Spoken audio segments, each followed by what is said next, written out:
ஓம் விக்னேஸ்வரா போற்றி, ஓம் நவகர்ணர்களை போற்றி. தனுசு ராசி நேயர்களுக்கு வணக்கம். தனுசு ராசி நேயர்களே, வெற்றிலை தரும் வெற்றி. 2 வெத்தலை 2 பாக்கை மட்டும் வச்சு நான் சொல்கிற மாதிரி கும்பிடுங்க, எல்லா பிரச்சனையும் தீரும். குடும்பத்தில் பண பிரச்சனை, தொழில் பிரச்சனை, உத்தியோக பிரச்சனை, திருமண பிரச்சனை, கணவன் மனைவி பிரச்சனை, குழந்தை பிரச்சனை, அதாவது ஒரு சாதாரண குடிமகன் வீட்டில் உள்ள பிரச்சனைகள். பெரிய பணக்காரனெல்லாம் நம்ம எடுத்துக்க வேண்டாம், அவங்களுக்கு வேறு மாதிரி போகும். பணத்தில் ரொட்டேஷன் பண்ணேன் சார், அது இதுன்னு கோடிக்கணக்கில் போகும். சாமானியப்பட்ட மக்களுக்கு இதுதான் பிரச்சனை இருக்கும். சரியா? குடும்பம், உத்தியோகம், இல்லைன்னா பார்க்குற தொழிலில், அப்புறம் குடும்ப உறவுக்குள்ளே பிரச்சனை இருக்கும். சரியா? நேரில் என்கிட்ட வர ஜாதகம் எல்லாம் நிறைய பேர் கணவன் மனைவி பிரச்சனை, கடன் பிரச்சனை. சரியா? இதில் தான் நிறையா வருது. அதனால் இப்போ தனுசு ராசிக்கு இது சம்மந்தப்பட்டவங்க வீட்டில் ஒரு சின்ன பூஜை பண்ணிடுங்க. 2 வெத்தலை 2 பாக்கு. சரியா? வெத்தலை சுக்கிரனோட அனுக்கிரகம், சுக்கிரனோட அனுக்கிரகமாக பார்க்கப்படுகிறது. பாக்கு செவ்வாய். ஸோ சுக்கிர செவ்வாய் குரு மிருகமங்கல யோகம் நல்ல விதமாக பார்க்கப்படுகிறது. இதை வீட்டில் வச்சு கும்பிட்டிங்கன்னா மிகச்சிறப்பாக இருக்கும். இதை என்றைக்கு எப்போ கும்பிடணும் தான் அந்த வீட்டில் சொல்கிறேன். இந்த வீடியோ தலைப்பை அப்படி தான் போடுவேன், வெற்றிலை தரும் வெற்றி, வினைதீர்ப்பான் விக்னேஸ்வரன். சரியா நேர்களே? ஏன்னா வெற்றிலையை விநாயகருக்கு முன்னாடி வச்சு கும்பிடுங்க, மிகச்சிறப்பாக பார்க்கப்படுகிறது. நிறைய பேருக்கு குலதெய்வம் தெரியாமல் இருக்கும். குலதெய்வடைய பூஜைக்கு போயிருக்க மாட்டாங்க. ஏன்னா குலதெய்வம் கோயிலுக்கும் போயிருக்க மாட்டாங்க, குலதெய்வத்தையும் கும்பிட்டுருக்க மாட்டாங்க. அவங்களும் இந்த பூஜை பண்ணலாம். சார் என்னால் குலதெய்வம் கோயிலுக்கு போக முடியல, நான் வெளியூரில் இருக்கிறேன், தூரமாக இருக்கிறேன் அப்படின்னு நினைக்கிறவங்க விநாயகர் படத்தையும், தனுசு ராசிக்குள்ள விநாயகர் யார்? பக்த கணபதி. பக்த கணபதி படம் வாங்கிக்கோங்க. நீங்கள் உங்களுக்கு வேணும்னா என்கிட்ட கேட்டு வாங்கிக்கலாம். 8807457629. ஆயிரக்கணக்கான பேர் வாங்கியிருக்காங்க தனுசு ராசியில் என்கிட்ட. அதுக்கு சொல்லிக்கிறத நான் பெருமைப்படுறேன்.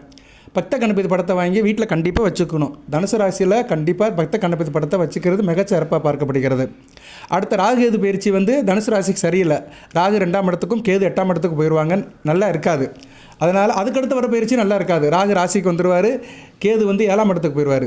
ஸோ இன்னும் அடுத்து வருகின்ற ஒரு 3.25 வருஷத்துக்கு ராகு கேது பயிற்சிகள் நல்லா இருக்காது. அதனால் நீங்கள் பக்த கணபதி படத்தை வணங்குறது ராகுவின் ஆதிக்கமும் கேதுவின் ஆதிக்கமும் குறையும். ராகுவால் வர கெடுபணங்களும் கேதுவால் வர கெடுபணங்களும் குறையும். ஸோ பக்த கணபதி படம். அடுத்து குலதெய்வம் படம். குலதெய்வம் படம் நிறைய பேருக்கு தெரியும். சரியா? குலதெய்வம் இருந்துச்சுன்னா அது உருவத்தை வச்சுக்கோங்க. குலதெய்வம் தெரியல சார் அப்படிங்கிற என்ன சார் செய்யலாம் அப்படின்னா, குலதெய்வத்தை நினச்சி நீங்கள் ஒரு என்ன செய்யலாம், சில காரியம் பண்ணலாம். குலதெய்வம் தெரியாதவங்கள் பஞ்ச பாத்திரம் இருக்குது பார்த்தீங்களா, பித்தளை பாத்திரம், செம்பு பாத்திரம், அதில் தீர்த்தத்தை ஊற்றுங்க. தீர்த்தத்தில் ஊற்றி நான் சொல்கிறல 3 இலை போடுங்க. வேப்ப இலை, கருவேப்பிலை இலை, வில்வ இலை, துளசி இலையும் போடலாம். சரியா? ஏன்னா உங்கள் குலதெய்வம் பெருமாளாகவும் இருக்கலாம், அம்மனாகவும் இருக்கலாம், சிவனாகவும் இருக்கலாம், முருகப்பெருமானாகவும் இருக்கலாம். அதனால் குலதெய்வம் தெரியாதவர்கள் இதை செய்யலாம். பஞ்ச பாத்திரத்தில் தீர்த்தம் ஒரு 3/4 பங்கு தீர்த்தம்னா தண்ணி ஊற்றிடுங்க. வேப்ப இலை, கருவேப்பிலை இலை, துளசி இலை, வில்வ இலை 4 போட்டுருங்க, ஒன்றும் பிரச்சனை கிடையாது. வில்வமும் துளசியும் சேர்த்து போடலாம், தப்பு கிடையாது. ஏன்னா ஹரிஹரன் அவர் தானே, சிவனாகவும் இருக்கிறாரு, நாராயணாவும் இருக்கிறாரு. அதில் விபூதி, மஞ்சள், குங்குமம், பன்னீர் ஊற்றிடுங்க. சரியா? வாய்ப்பு இருந்தால் பச்சை கற்பூரம் போட்டு அதை குலதெய்வமாக வச்சுக்கோங்க. அதுதான் குலதெய்வம். குலதெய்வம் தெரியாதவர்கள் குலதெய்வத்தை வழிபாடு பண்ணணும்னா இப்படி தான் வழிபாடு பண்ணணும். சரியா? இதுக்குள்ளே கண்டிப்பாக உங்கள் குலதெய்வம் வந்துடும். இந்த அமைப்பில் நீங்கள் கும்பிட்டீங்கன்னா கண்டிப்பாக குலதெய்வம் வந்துடும். அது காவல் தெய்வமாக இருந்தாலும் சரி, எந்த தெய்வமாக இருந்தாலும் சரி. சில பேருக்கு காவல் தெய்வமே குலதெய்வமாக இருக்கும். அப்படிப்பட்ட எந்த தெய்வமாக இருந்தாலுமே இந்த அமைப்பில் அது வந்துடும், அந்த சக்தி வந்துடும். ஸோ இதை பஞ்சபாத்திரத்தில் இந்த அமைப்பில் வச்சுக்கோங்க. அதுபோக உங்கள் இஷ்ட தெய்வம், நிறைய பேருக்கு இஷ்ட தெய்வம் இருக்கும்.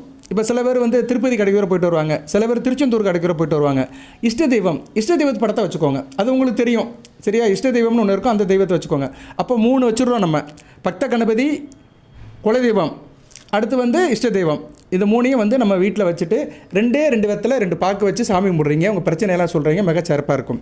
இது என்றைக்கு கும்பிடணும் சார்? அதான் ரொம்ப முக்கியமான விஷயம். சரியா? இப்போ நீங்கள் தனுசு ராசியில் பிறந்துட்டீங்க, லக்கணம் தெரியாது. லக்கணம் தெரிஞ்சவங்க லக்கண ரீதியாக கும்பிடலாம். ராசி தான் சார் தெரியும், எனக்கு லக்கணம் தெரியாது அப்படிங்கிறவங்க செவ்வாய் உரையிலையும் சூரிய உரையிலும் கும்பிடணும். தினமும் வரும் செவ்வாய் உரை, சூரிய உரை வரும். செவ்வாய்க்கிழமை இரவு 8 to 9 வரும் செவ்வாய் உரை. ஞாயிற்றுக்கிழமை இரவு 8 to 9 சூரிய உரை வரும். ஸோ ஞாயிற்றுக்கிழமை அல்லது செவ்வாய்க்கிழமை இரவு 8 to 9 நீங்கள் வீட்டில் வச்சு கும்பிடுங்க, மிகச்சிறப்பாக இருக்கும். லக்கணத்தை விட்டுருவோம், ராசிக்கு மட்டும் சொல்லுவோம். ஏன்னா ராசி தான் இங்கே மெஜாரிட்டியாக பார்க்கப்படுகிறது. நிறைய பேருக்கு லக்கணம் தெரியாது, அதனால் போட்டு கன்ஃபியூஸ் பண்ண வேண்டாம். லக்கணம் தெரிஞ்சவங்க அந்த லக்கணத்துக்கு உண்டான 5, 9 குடிவர் ஓரையில் கும்பிடலாம். சரியா? ஸோ அப்படி லக்கணம் எனக்கு தெரியும் சார், நான் எந்த ஓரையில் கும்பிடணும் அப்படின்னு நினைக்கிறவங்க கமெண்ட் பாக்ஸில் கேளுங்க. ஏன்னா நான் லக்கணத்தில் சொன்னேன்னு வச்சுக்கோங்களேன், நிறைய பேருக்கு அதில் கன்ஃபியூஸ் ஆகிரும், குழப்பமாக வந்துடும். இவர் என்ன லக்கணம் புதுசாக ஒன்று சொல்கிறாரு அப்படின்னு குழப்பம் வரும். தெரிந்தவர்களுக்கு பிரச்சனை இல்லை. ஒரு ஊருக்கு வழி தெரிஞ்சிருவன் ஈஸியாக போயிடுவான். வழி தெரியாதவன் வந்து என்னென்னா தடுமாறிட்டு இருப்பான், 4 பக்கம் சுற்றிட்டு இருப்பான், இந்த பக்கம் போவான் அந்த பக்கம் போனால் ஊரை சுற்றிட்டு இருப்பான். அது மாதிரி தான் நான் லக்கணத்துக்கு சொல்லலை. சார் எனக்கு லக்கணம் தெரியும், நான் தனுசு ராசியில் வந்து மேச லக்கணத்தில் பிறந்திருக்கிறேன், எனக்கு சொல்லுங்கள் சார் எந்த ஓரம்னு சொன்னீங்கன்னா கண்டிப்பாக சொல்லுவேன். இப்போ உதாரணத்துக்கு சொல்கிறேன், தனுசு ராசி மேச லக்கணத்தில் பிறந்தவங்களுக்கு வந்து சூரிய ஓரை அல்லது குரு ஓரையில் கும்பிடலாம். ஞாயிற்றுக்கிழமை இறை வெட்டுட்டு 9 அல்லது வேலைக்கிழமை இறை வெட்டுட்டு 9 கும்பிடலாம். சரியா? இது மாதிரி ஒவ்வொரு லக்கணத்துக்கு இருக்குது. லக்கணம் தெரிஞ்சவங்க கமெண்ட் பாக்ஸில் கேளுங்க, கண்டிப்பாக அந்த ஓரையை சொல்லுவேன். 2 வெத்தலை 2 பாக்கு வச்சு கும்பிடுங்க, மிகச்சிறப்பாக இருக்கும். ஸோ ராசிக்கு கும்பிடுறதுனாலும் கும்பிடலாம். ராசி தானே பொது. ராசிங்கிறது மனம், உடல். நீங்கள் மனதால் செய்கிற காரியம், மனதால் ஒரு காரியத்தை நினச்சி செய்கிறது, உடல் அதுக்கு ஒத்துழைக்கிறது.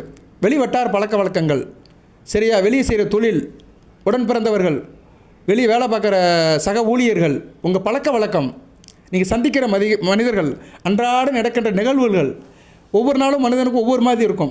நேற்று போல் இன்று இல்லை, இன்று போல் நாளை இல்லை, நாளை போல் நாளை மறுநாள் இல்லை. ஸோ ஒவ்வொரு நாளும் ஒவ்வொரு விதமாக போய்கிட்டு இருக்கு. நீங்கள் வீட்டில் இருந்தாலுமே ஒரு மாதிரியாக இருப்பீங்க, வெளியே போனாலும் ஒரு மாதிரியாக இருப்பீங்க. சார் நான் வேலை வெட்டிக்கலாம் போல், ரிட்டையர்ட் ஆகிட்டேன், பென்ஷன் வாங்குகிறேன் அப்படின்னாலுமே வீட்டில் இருந்தாலுமே ஒவ்வொரு நாளும் ஒரு மாதிரி இருக்காது. சரியா? ஒவ்வொரு நாளும் ஒவ்வொரு குணாதிசயங்கள் நம்மகிட்ட இருந்துட்டு தான் இருக்கும். ஒன்று உடலால் பாதிக்கப்படுவோம், இல்லைன்னா மனதால் பாதிக்கப்படுவோம். சில நேரம் 2 சந்தோஷமாகவும் இருக்கும், மனமும் உடலும் நிறைவாக இருக்கும். இதுலேருந்து என்ன தெரியுதுன்னா, கிரகங்களுடைய ஆதிக்கம் டெய்லியும் இருக்குது, நொடிப்பொழுதும் இருக்குது. சரியா? நொடிப்பொழுதும் ஒரு மனிதனுக்கு வந்து கிரகத்துடைய ஆதிக்கம் இருந்துக்கிட்டே இருக்குது. அதனுடைய ஆதிக்கத்துக்குள்ளே தான் நம்ம வாழ்கிறோம். இப்போ தனுசு ராசியில் பிறந்துட்டோம்னா மூல நட்சத்திரம், பூராடம், உத்திராடம், இதுக்குள்ளே தான் வாழ்கிறோம். அந்த நட்சத்திரநாதன், அந்த ராசிநாதன், நீங்கள் பிறந்த லக்கணாதிபதி, மற்ற கிரகங்கள், இவங்கெல்லாம் சில நேரங்களில் நல்ல நிலைமையில் இருப்பாங்க. நல்ல நிலைமையில் என்ன, எபோ ஆவரேஜ் 40%க்கு மேலே நல்ல நிலைமையில் இருக்கும்போது நீங்கள் நல்லா இருப்பீங்கங்க. இவ்வளோதாங்க ஜோதிடம். நீங்கள் ஜோசியக்காரர்லாம் பார்க்க வேண்டாம். மனசுக்குள்ளே நீங்கள் சில இதை எடுத்து நீங்கள் பழக சில காரியங்களை பண்ண உங்களை பற்றி நீங்களே தெரிஞ்சுக்கலாம். சரியா? இது தான் என்ன சொல்கிறாங்க அந்த காலத்தில், தன்னை உணர்தல், தன்னை அறிதல். இதெல்லாம் அந்த காலத்தில் அறிஞ்சவங்க வந்து வீட்டில் இருக்க மாட்டாங்க, ஞானி ஆயிடுவாங்க. அப்படியே வீட்டில் இருந்தாலுமே மற்றவங்க மேலே பற்றற்று இருப்பாங்க. இவங்க பார்க்க ஒரு போக்கில் போயிட்டுருப்பாங்க. என்ன ஒரு மாதிரியாக இருக்கானா, அவங்க வந்து வேறு சிந்தனையில் இருப்பாங்க, தன்னை அறிய ஆரம்பிச்சிருவாங்க. தன்னை அறிகிறவங்க வந்து மற்றவங்களை வந்து வித்தியாசப்பட்டுருவாங்க. அதுபோல் தன்னை வென்றவன் பிறரை வெல்லலாம். நம்மக்கிட்ட உள்ள கெட்ட பழக்க வழக்கத்தெல்லாம் நம்ம விட்டுட்டோன்னு வச்சுக்கோங்களேன், யாரையும் ஈஸியாக அடிக்கலாம், யாரையும் எதிர்த்து கேட்கலாம். சரியா? அதை தான் சொல்லியிருக்காங்க. தன்னை அறிந்தவன் பிறரிலிருந்து விலகிடுவான், தன்னை வென்றவன், தன்னைத்தானே ஜெயிச்சவன் வந்து யாரையும் ஜெயிச்சிருவான். அப்படி தான் இருக்குது. ஸோ எதுக்கு சொல்ல வரேன்னா, இந்த கிரகங்கள், நட்சத்திரநாதர்கள், லக்கணாதிபதிகள் அன்றாடம் எபோ ஆவரேஜ் 40%க்கு மேலே நல்ல நிலைமையில் அவங்க இந்த பிரபஞ்சத்தில் சுற்றி வந்துட்டு இருந்தாங்கன்னா அந்த அமைப்பில் பிறந்தவங்களுக்கு நல்லாயிருக்கும். 40%க்கு மேலே இருந்துச்சுன்னா பிரச்சனை இல்லைங்க. இதில் மெஜாரிட்டி தான் ரொம்ப முக்கியம். சதவீதம் வந்து அதிகமாக இருக்குது அப்படின்னா பிரச்சனை இல்லை. 40 குறையும்போது தான் பிரச்சனை. சில பேருக்கு 60க்கு மேலே போகும், அமோகமாக இருக்கும், ஃபஸ்ட் கிளாஸ். உண்மை, சத்தியம். எவ்வளவோ பார்த்தாச்சு நடைமுறை வாழ்க்கையில். இறைவன் புண்ணியத்தால் நான் நிறைய ஜாதகம் பார்க்குறேன். சில பேர்கிட்ட கேட்டுருவேன், உங்கள் ஜாதகம் நல்லா தானே இருக்குது, உங்களுக்கு ஒன்றும் பிரச்சனை இல்லையே, அப்புறம் ஏன் பிரச்சனை சொல்கிறீங்க, உங்கள் மனைவி ஜாதகத்தில் தாங்க பிரச்சனைமே. ஆமாம் சார், அதையும் பாருங்கன்னா கண்டிப்பாக அந்த அம்மா ஜாதகத்தில் பிரச்சனை இருக்கும். அப்படின்னா எப்படின்னா, மனைவிக்கு வந்து மனைவி ஜாதகத்தில் கணவனுக்கு ஆகாதுன்னு இருந்துச்சுன்னா ஆகாமல் போயிடும், கணவனுக்கு பிரச்சனை வரும். கணவன் ஜாதகம் நல்லாயிருக்கும் சார், அவருக்கு வந்து மனைவியினுடைய தாக்கம். ஏன்னா அந்த அம்மா கஷ்டப்படணும், அந்த அம்மா இப்படி கஷ்டப்படணும்னா கணவன் மூலிமா கஷ்டப்படணும், அப்போ கணவனுக்கு கஷ்டம் வந்துடும். இப்படி நிறையா இருக்குங்க. சரியா? இது வந்து என்னென்னா கூட்டு பலன்கள். கிரகங்களுமே கூட்டு பலன்களை தான் கொடுக்கும். சில பேருக்கு ராசி கடத்தில் பார்த்தீங்கன்னா 1க்கு மேற்பட்ட கிரகங்கள் இருக்கும், 2 கிரகம் 3 கிரகம் இருக்கும். சில பேருக்கு 5 கிரகம் 6 கிரகம்லாம் இருக்குது. 1964 பிப்ரவரி 4ஆம் தேதி வந்து மகரத்தில் வந்து 8 கிரகங்கள், கடகத்தில் ஒரே ஒரு கிரகம் தான் இருக்கும், கேது மட்டும் தனியாக இருப்பார், மற்ற எல்லாமே வந்து 8ல் இருப்பாங்க. சரியா? பிப்ரவரி 4 1964ஆம் தேதி அன்றைக்குள்ள பஞ்சாங்கத்தை பார்த்தீங்கன்னா இந்த அமைப்பு இருக்குது. எனக்கு அப்படிப்பட்ட ஜாதகம் ஒன்று வந்திருக்கு. சரியா? நான் இது சும்மா எவிடன்ஸ் இல்லாமலாம் பேச மாட்டேன், எல்லாம் ப்ரூஃப் தான் நம்மக்கிட்ட, எழுதி கூட வச்சுருக்கிறேன் நான். சரியா? அந்த ரிலேட்டடாக அந்த டேட்டில் நீங்கள் பிறந்த அந்த இதை பஞ்சாங்கத்தை நீங்கள் எடுத்து பார்த்தீங்கன்னா, கூகுளில் சர்ச் பண்ணி சாஃப்ட்வேரில் போய் பார்த்தீங்கன்னா கரெக்டாக அந்த அமைப்பு இருக்கும். சரியா நேயர்களே? ஸோ இப்படி நிறைய சொல்லிட்டே போகலாம். 4/2/1962. சரியா? சாரி, 64 இல்லை, 62. அன்றைக்கி வந்து மகரத்தில் 8 கிரகங்கள், ராகு உட்பட, கேது மட்டும் கடகத்தில் இருப்பார். சரியா?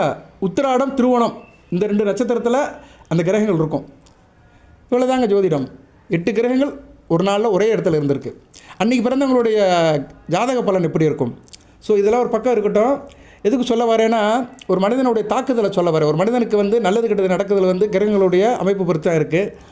ஸோ நீங்கள் இந்த வெற்றி விநாயகர் பக்த கணபதியை வச்சு கும்பிடுங்க. 2 வெத்தலை 2 பாக்கு, கொட்டைப்பாக்கு வைங்க. சரியா? கொட்டைப்பாக்கு வச்சிங்கன்னா மிகச்சிறப்பாக இருக்குது. இந்த பாக்கெலாம் வைக்காதீங்க, கவர் பாக்கெலாம் வைக்காதீங்க. நிஜாம் பாக்கு, அஜந்தா பாக்கு இதெல்லாம் வச்சுட்டு இருக்க வேணாம். கொட்டைப்பாக்கு 2 பாக்கு வாங்க, 2 வெத்தலை. சரியா? காம்பு உள்ள வெத்தலை, நுனி உள்ள வெத்தலை, 2 வெத்தலை 2 பாக்கு வச்சு தனுசு ராசியில் பிறந்தவர்கள் செவ்வாய்க்கிழமை இரவு 8 to 9 இல்லைன்னா ஞாயிற்றுக்கிழமை இரவு 8 to 9 கும்பிடுங்க. உங்கள் பிரச்சனையெல்லாம் சொல்லுங்க. நல்ல விதமாக பார்க்கப்படுகிறது. சிவசுப்பிரமணியனை நினச்சி கும்பிடுங்க.